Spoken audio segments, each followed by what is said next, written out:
بسم اللہ الرحمن الرحیم، پروگرام انسائیڈ دا نیوز اور میں ہوں ڈاکٹر ثنا غوری۔ ملک میں اس وقت جو کچھ ہو رہا ہے لگتا ہے کہ ڈائریکشن سیٹ ہو رہی ہے۔ کچھ دنوں پہلے تک ایسا تھا کہ میرے بہت عزیز جاننے والے جن کو آپ کہہ سکتے ہیں کہ بڑے دولت مند ہیں، لیکن اس کے باوجود ان کا ایک میسج میرے پاس آیا کہ وہ پاکستان سے باہر اپنا کاروبار سیٹ کریں کیونکہ یہاں کے حالات کا پتہ نہیں ہے۔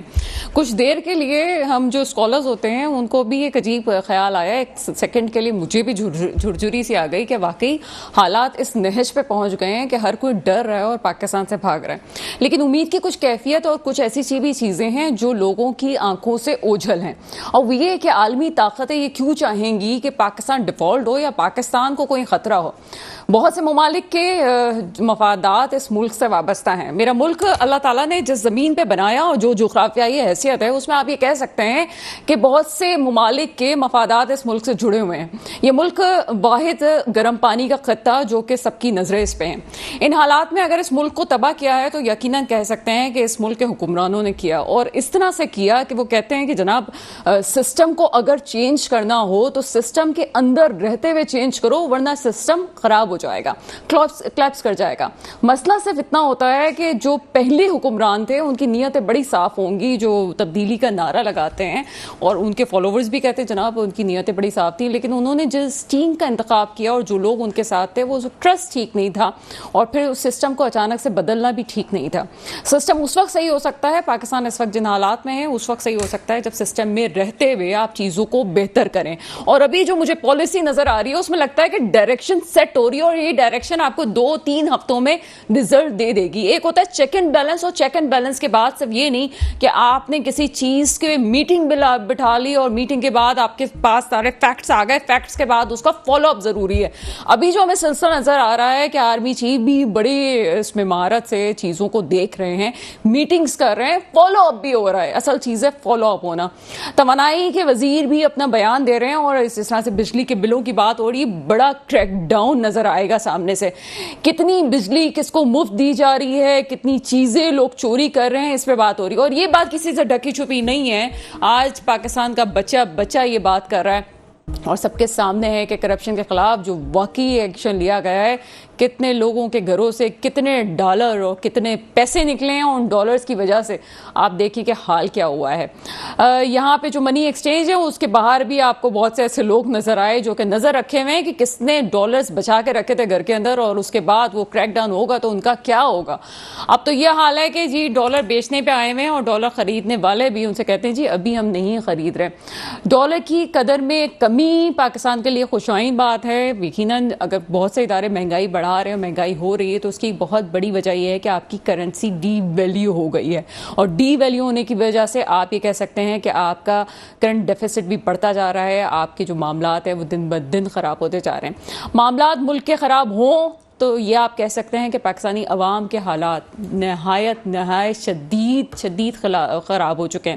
ہم جیسے لوگ جو کھاتے پیتے ہیں، تھوڑا بہت ہم ٹھیک طرح سے لائف گزارے ہوتے ہیں، اس کے باوجود بھی ہم جیسے لوگوں کے لیے بھی اپنے گھر کے اخراجات کو دیکھنا مشکل ہو گیا ہے۔ تو وہ شخص جس کی عام تنخواہ 40,000 ہے وہ کس طرح سے اپنا گھر چلائے گا، بہت بڑا کوشچن ہے۔ آپ میچ کی تو تیاریاں کر رہے ہیں، بڑا ہائپ ہے، بڑی آپ ٹیموں کے ساتھ کھیل رہے ہیں، چاہے آپ کی خواتین کی ٹیم ہو یا آپ کی جو دوسری ٹیمز ہیں وہ آئی ہوئی ہیں، لیکن ذرا سوچیں کہ کیا آپ جو یہ لالی پاپ ٹیمز کا لگا کے اور لوگوں کو ایک پیچھے بھگا رہے ہیں کسی چیز کے، یہ سوچیں کہ پاکستان کے اصل مسئلے کیا ہیں۔ یہ بالکل ایسا ہی ہے کہ کچھ دیر کے لیے آپ نگاہیں کسی چیز سے موڑ لیں اور اس کے بعد حقیقت، ایک بھیانک حقیقت ہے آپ کے سامنے۔ بہرحال ہم دعا کر سکتے ہیں یہ جو ڈائریکشن فکس ہو رہی ہے وہ واقعی ٹھیک ہو۔ میرے ساتھ اس تمام موضوعات پہ بات ہوگی، اکانومی پہ، سیاست پہ، الیکشنز پہ کیا ہونے جا رہا ہے۔ میرے ساتھ گیسٹ موجود ہیں، منور مرزا صاحب، آپ تجزیہ کار ہیں، اس پروگرام میں آپ کو ویلکم کرتے ہیں، اور ان کے ساتھ موجود ہیں رزاق باجوہ صاحب، آپ کا تعلق پیپلز پارٹی سے، اس پروگرام میں آپ کو ویلکم کریں گے۔ سب سے پہلے آپ کی طرف آئیں گے منور مرزا صاحب۔ منور مرزا صاحب، اس وقت جو سب سے امپورٹنٹ بات میں نے آپ سے کہی کہ پاکستان کے ڈیفالٹ ہونے کی بات کی جا رہی تھی، اور بہت پہلے سے، اور یہ بھی کہا جا رہا تھا پاکستان ڈیفالٹ تو ہو گیا، اس کا اعلان نہیں کیا جا رہا، پہلے ہی گورنمنٹ میں 16 ماہ کی گورنمنٹ وہ اقدامات کر چکی تھی کہ جو ایک